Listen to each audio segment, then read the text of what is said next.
Welcome to our session on Grow Your App with Google Identity. My name is Francis Ma, and I'm a product manager on the Google Plus platform team. My name is Jennifer Lin, and I'm the engineering lead on the Google Plus platform team. So today we're going to be sharing 10 insights with you guys on how you can grow and engage your audience via Google. These insights are actionable. They're easy to implement, and they help you tap into the array of Google platform services, ranging from things like search, Google+, YouTube, and more. So let's get started. All right. Oftentimes, when users are looking for something, they start on Google Search. This makes Google Search a prominent entry point for users. As developers, you're looking to grow your audience.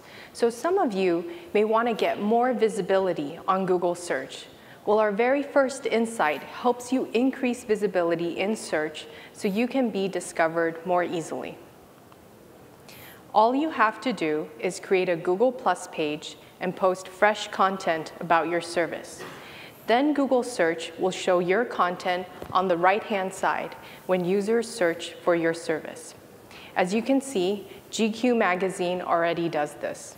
This is actually really easy for you to do. No engineers needed.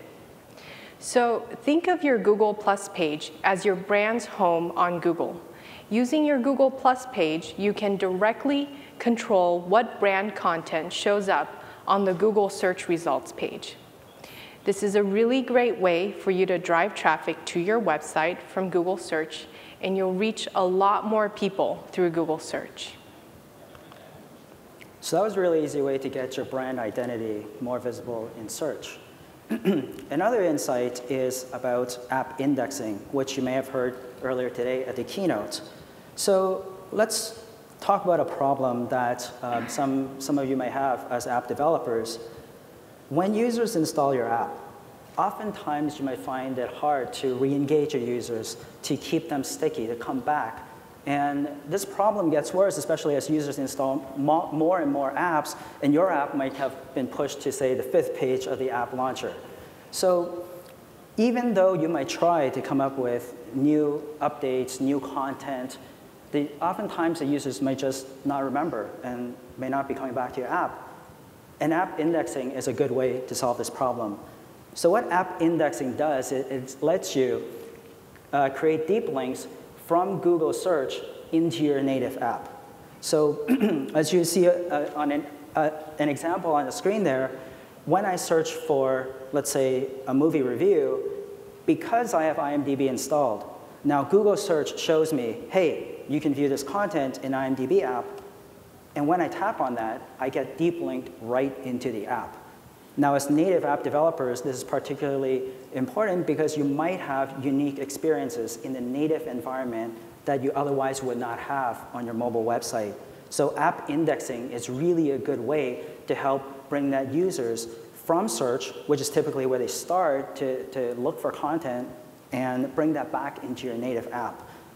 Another feature with app indexing that was mentioned earlier in the keynote is the App Indexing API, which also lets you programmatically index your content as users are viewing them or consuming them in your native app. And by using the App Indexing API, Google Search can also show this user's app history in the instant search suggestions. So for example, if I was searching for It's a Wonderful Life movie, as I type ITS, Google would automatically suggest to complete this search history because I'm already an existing user of your app. So this is a really good way to help drive re-engagement. Another benefit of using app indexing is that you would, as part of the setup process, you would have your website and also create a listing in the Google Play Store. Now, when you have a listing on the Google Play Store with your native app, Google Search would then also automatically index that and provide another way for users to discover your app. So even though users may not necessarily be browsing or searching from within the Google Play Store, you now have another vector for users to discover your app. Switching gears a bit, we talked about how easy it was for you to integrate with search. Another problem that you might have is driving cross-platform engagement and growing your users across these platforms. Now, some of you might have been in business for many years and have been developing apps starting on the web, and now as users are spending more time on mobile, you're making this pivot. But the problem is you've invested a lot to get your audience on the web. And now when you pivot to mobile, it's like starting scratch all over again. The app distribution dynamics are very different in the native app stores, and to have to restart from that, it's oftentimes costly. So the good news is we have an easy way to help you. The third insight that we're sharing with you today is to integrate Google Plus Sign-In. Now, Google Plus Sign-In lets your users very easily sign in your website without having to remember another credential. So they can use their Google account and log into your site. Now, what's special about that is because they use their Google account, we can also figure out whether they're an Android user and have your app installed. In this example you see on the screen with Fitbit, when user doesn't have the app installed and I log in, what I see is a prompt for me to download the Fitbit app. And if I say yes, the app gets installed automatically on my native phone. So this happens in the background while I'm still on the website and engaging. The user can continue to resume their session and do their thing on your website, but then later on, when they switch to mobile, they would have your app ready to go. So this is not like at a later time, they don't have to fiddle and figure out, oh, what was that app again? I have to search for it in Play Store, wait a couple minutes to download. They have it right there and then, ready to jump in. And because users are very engaged, on your first, they've expressed an intent to engage on your website, driving this app install, we've seen very good results. As an example, one of our partners, Deezer, some of you might know, it's a music streaming service. They've seen that on average, 33% of users convert when prompted to install their mobile app. So if you contrast that to something like a mobile app install ad, you might get single digits or maybe even lower conversion rates. With this, you get 33% conversion rates, and best of all, it's free. So Deezer gets really good results as a result from integrating Google Sign-In. Now, also because we show this installation prompt at the time when user has engaged with your website, the referral is a very high quality user. It's not just somebody who's accidentally clicked on an ad or might have heard about your service. This is somebody who's already engaged with your website and now are redirected to mobile. For Deezer, the result they see is that when users sign in with Google and they download the app, they're twice as more likely to upgrade to their account. So this not only helps you with the app discovery, but also helps with the monetization story as well. Lastly, because with Google Plus Sign-In, it's easier for users to sign in without having to remember another login and password, they've seen a reduction in sign-in drop-off rates. So you just saw how Google Plus Sign-In can give you quality Android app installs. Now, when users open your Android app, we wanted to make sure they get a seamless experience. So we automatically sign in your users with their Google account on your Android app. Let's take a look at 9gag as an example. 9gag.com is a social media website that lets users upload and share images. After users sign into 9gag's website and install the Android app over the air, they're automatically signed in when they start 9gag's Android app, and they're greeted with a welcome back toast. So let's think about how this insight can help you grow your audience across platforms. Let's say you're building an e-commerce website and mobile app, and you notice your users are abandoning their shopping cart on your website. So what can you do to increase purchase conversions?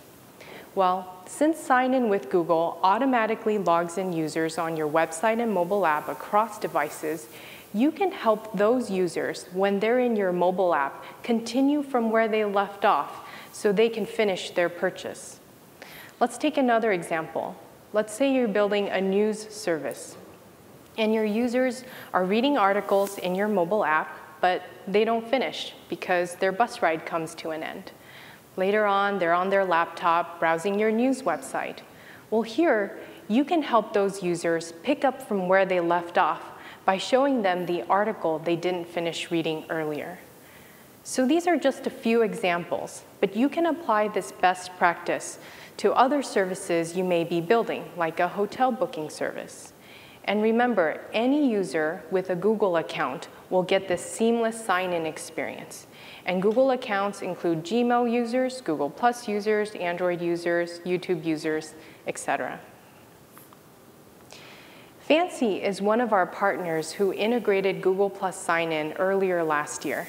And we have a quote from Andrew, the Executive VP of Operations at Fancy. He said that users who were signed into Google were more profitable. We also want to share with you their integration results. Fancy saw that users who sign in with Google spend 14% more than other users.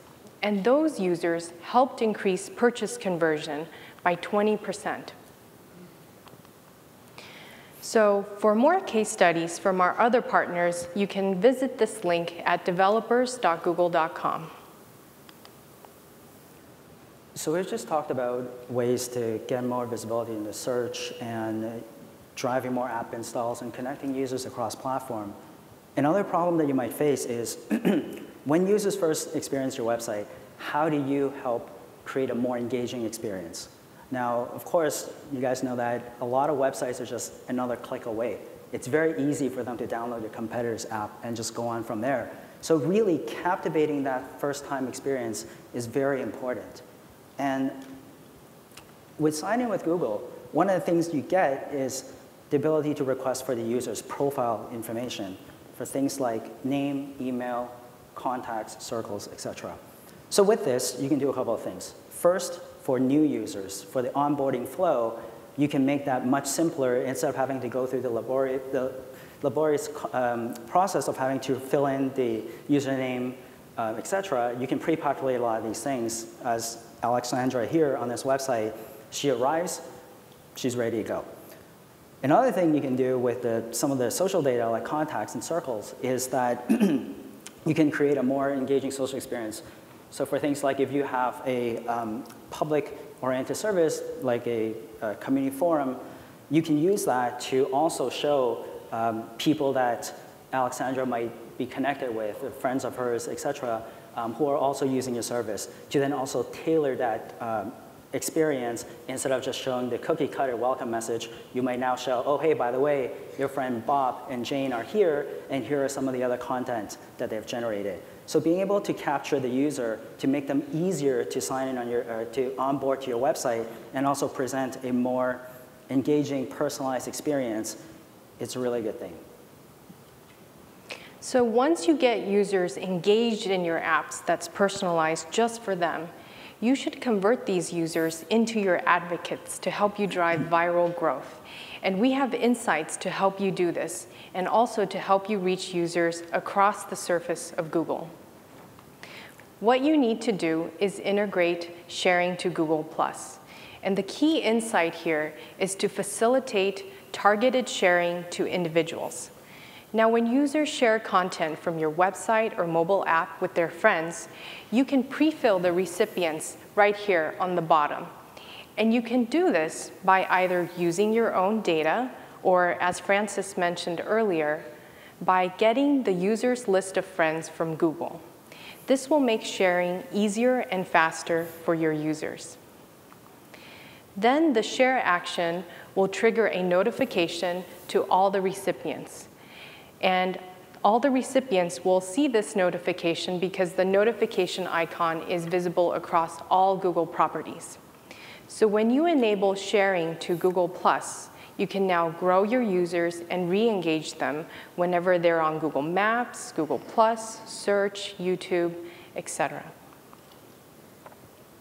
So as an alternative to pre-populating the recipients, you might not necessarily have the data, or if you don't want to go to the extent of integrating some of the other APIs, is that you can also take advantage of automatic suggestions. So here's an example of an iOS app that's integrated shared to Google+.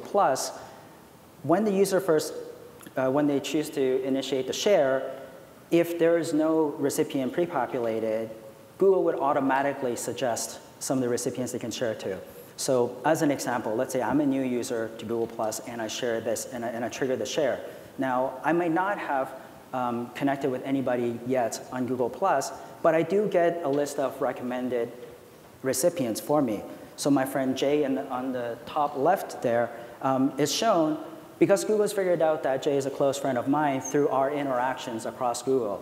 Perhaps I've exchanged a lot of emails with him recently, or I might have interacted with him through YouTube, et cetera. So Google would automatically suggest that. And if I choose not to use the suggestion, if there's somebody specific in mind that I have, that I want to share to, the search feature also lets the user search through their local contacts as well. So again, even though if the user might be new to Google+, they can use either the suggested recipients or through search to share to people that they care about. So of course, when the recipient gets this, they too get the notification across Google, whether it's on Gmail, Drive, et cetera. So the net takeaway here is that Google makes sharing easy and it helps you grow your audience. In addition to growing and re-engaging your users via Google Plus sharing and notifications, there are other key channels of the Google platform that can help you re-engage your users. And you can easily access these channels through Google Plus Sign-In. Let's start with YouTube. Some of you may have a YouTube channel, but for those who don't, here's why you may want to get one. Now, when users sign into your website or mobile app with their Google account, you can also ask them to subscribe to your YouTube channel as part of the sign-in process. Then the next time users visit YouTube, they'll see videos from your channel alongside other recommended content. Your YouTube channel will also show up on their subscription list, and all this leads to more views on your videos. Now, YouTube has more than 1 billion monthly active users, and they spend over 6 billion hours watching videos. So you should really take this opportunity to get in front of your users. Now, I'm going to walk you through a really cool example that combines this YouTube subscription insight and the Google Search Visibility Insight we talked about earlier to help you get amazing user reach across Google Search, YouTube, and your Google Plus page. Let's say you just released another version of your mobile app. Well, you can upload a video to your YouTube channel that promotes the latest mobile app release. Then you can share this video on your Google Plus page, and that video post will show up on the right-hand side of Google Search when users search for your app. And users who are subscribed to your YouTube channel will see that same video when they visit their YouTube homepage. So with these insights, you can now reach users across Google Search, YouTube, and your Google Plus page. So be creative with our insights. Mix and match them to help you grow your app. So in the theme of being creative and thinking about how you can tap into other Google channels as touch points to reach your users, here's another one. Now, some of you might have time-based events associated with your app. Things like you might have live streaming video events, or in the specific example, Flickster offers movie showtimes. Now, by using Google Plus Sign-In, you can also integrate with the Google Calendar API very easily and create reminder events, which would then generate notifications to bring the user back. Now, there are a couple of things to take note here. One is that you're now creating a separate touch point with the user when they're not directly using your app. So here's another good way for you to re-engage your user through Google Calendar.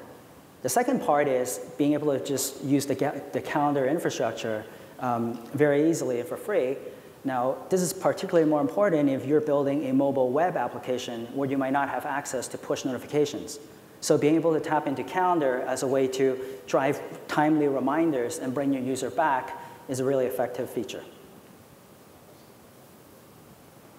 Let's move on to other key channels of the Google platform that can help you build your app faster.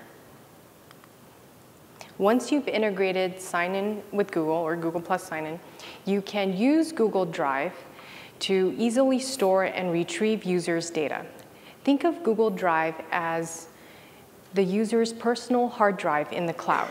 You can store anything, a user's document, photo, song, etc. And you get 15 gigabytes of storage space per user for free. Now let's say you're building a photo editor application. Well, you can build your app faster with the help of Google Drive, because Google Drive can help you handle secure backups of users' photos. It can scale with your application, and it can sync photos for you so they are accessible from any device. Now you can focus on building an awesome photo editing experience, and you can leave the cloud storage to Google Drive. So we've just covered 9 different ways that you can tap into the vast array of Google platform services. Here's one more. And this is particularly interesting for those of you who are building commerce apps, because this is likely to help you make more money. So with the Google Wallet Instant Buy feature, it would help you access the user's payment information. So for example, if the Google user has purchased content from Google Play, whether it's an app that they've paid for, they've downloaded a movie, or they're a subscriber of the Google Play Music All Access, they would have their payment information already set up with Google. Now, when you integrate the Instant Buy feature, you can use this account setup and have that as a way to help your user checkout. So the experience is very simple for users.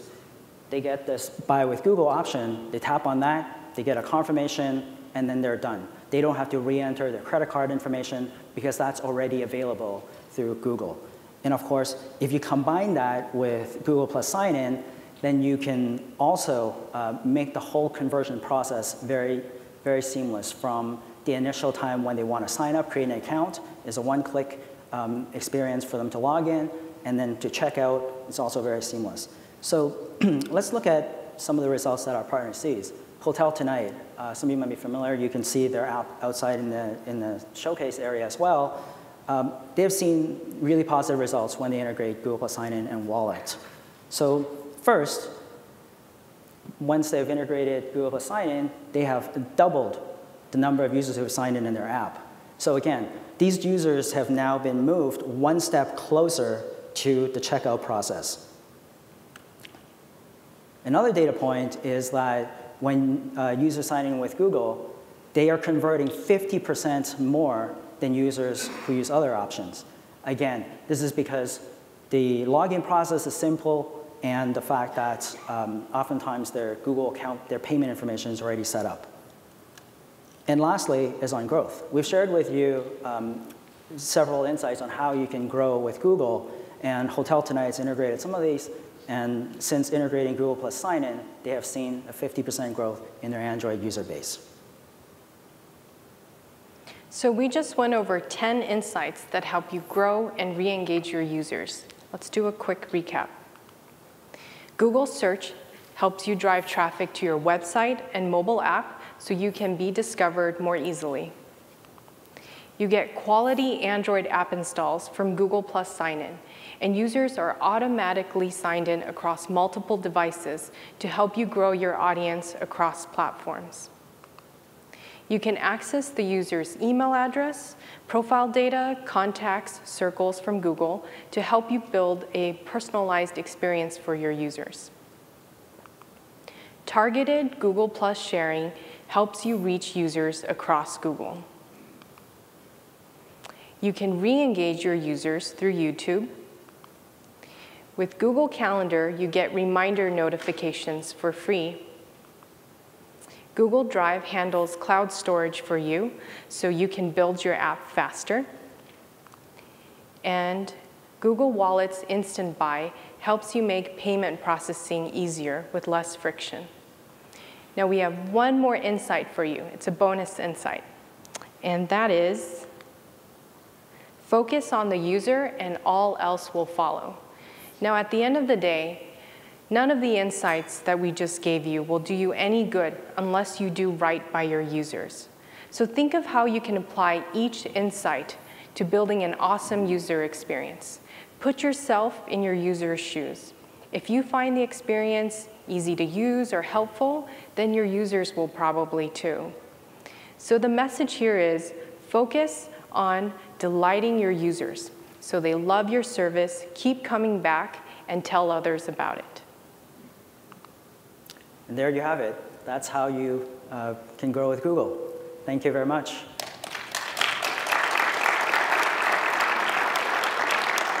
And we'd love to get your feedback.